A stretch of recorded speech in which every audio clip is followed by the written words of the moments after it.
Je suis, voilà, ça filme déjà. Ok. Vous tenez juste comme ça. Allez, venez avec le drapeau ici.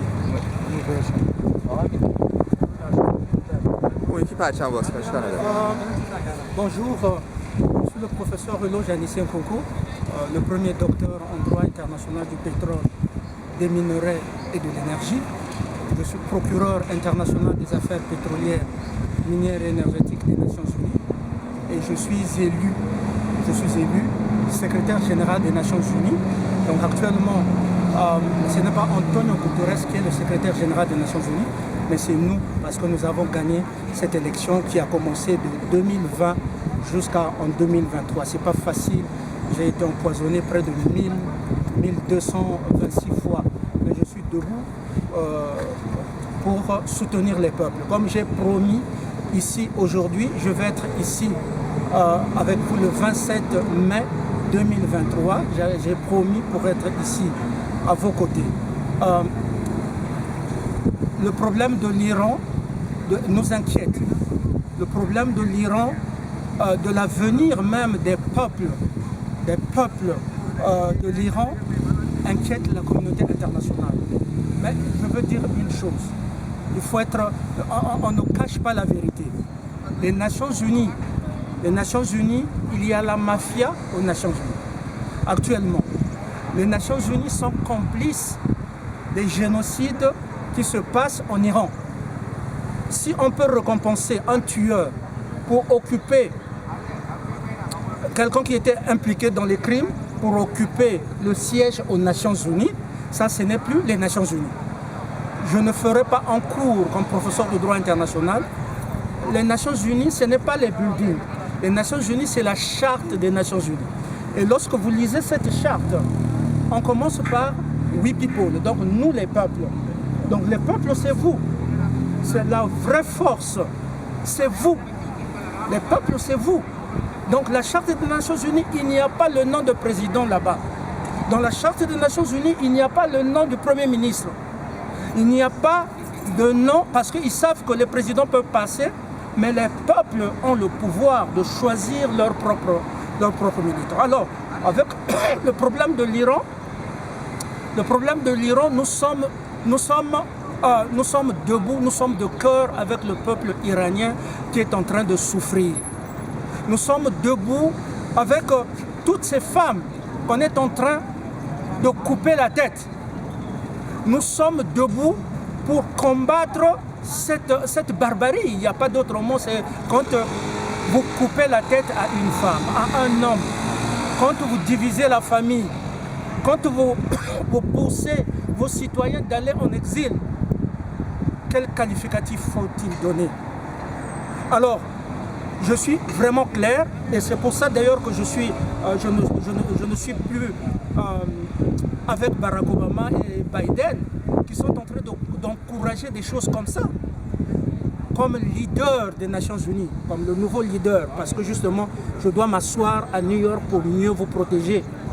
J'ai des ressources, j'ai des réseaux pour le faire, mais ce n'est pas Biden ou Obama, parce que tout le monde est complice de ça. Donc, ils vont voir cette vidéo cet après-midi. Je dis bien que les Nations Unies sont complices de la mort des peuples. Les Nations Unies sont complices de la mort du peuple iranien, du peuple persien, personne qui est en train de souffrir, qui est en train d'être tué.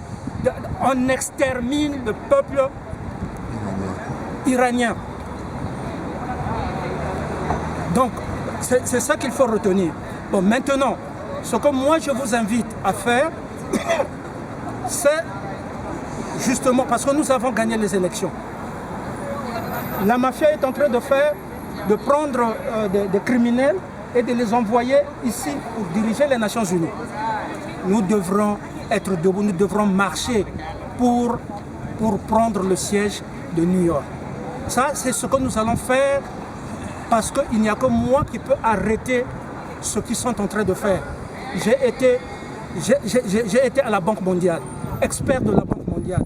J'ai dirigé la Maison Blanche pendant 7 ans. Pendant 7 ans, Il n'y avait pas de crime.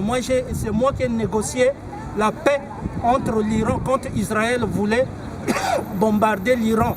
C'est moi qui ai négocié ça pour dire non, il y a mes gens là-bas, il y a les Iraniens, ne tuez pas les Iraniens. C'est moi, Obama peut l'entendre, vous pouvez le prendre, mettez dans vos vidéos et tout ça. Ils le savent que c'est moi qui ai négocié, qui ai appuyé la paix pour qu'Israël ne bombarde pas l'Iran.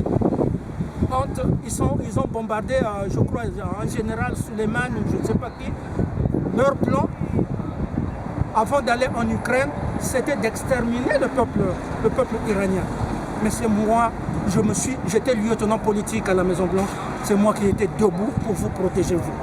Maintenant, j'ai gagné les élections, il faut que je m'assoie, j'aurai beaucoup plus de pouvoir pour peser dans l'arène internationale.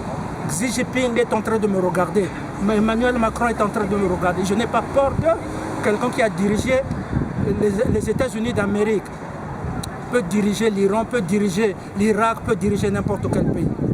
Donc c'est cela qu'il faut faire. S'il vous plaît, mobilisez les peuples. Si nous laissons tomber beaucoup d'Iraniens, ils vont continuer à vous tuer. Vous allez mourir en exil. Voilà ce que je peux vous dire et je vous soutiens entièrement. On ne doit pas maltraiter les gens, les étrangers viennent.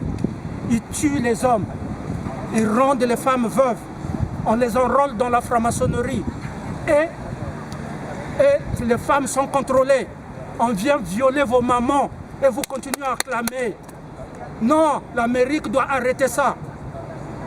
Les gens ne peuvent pas venir violer vos mamans et vos femmes et vous acclamer. Ce n'est pas possible. L'Amérique et les autres là, dans le monde doivent arrêter ça. Voilà pourquoi je suis là pour vous. Ok, je suis là, j'ai donné ma vie, c'est votre liberté. Ma vie, c'est votre santé. Ma vie, c'est votre justice. J'ai donné cette vie-là pour vous. Ok, et nous allons poser. Vous allez voir cette vidéo, ça va aller aux Nations Unies tout à l'heure, l'après-midi. Je vous remercie. Merci. Merci. Gardez courage. Merci beaucoup. Oui, merci. Merci beaucoup. Merci. Dans votre phrase, une fois.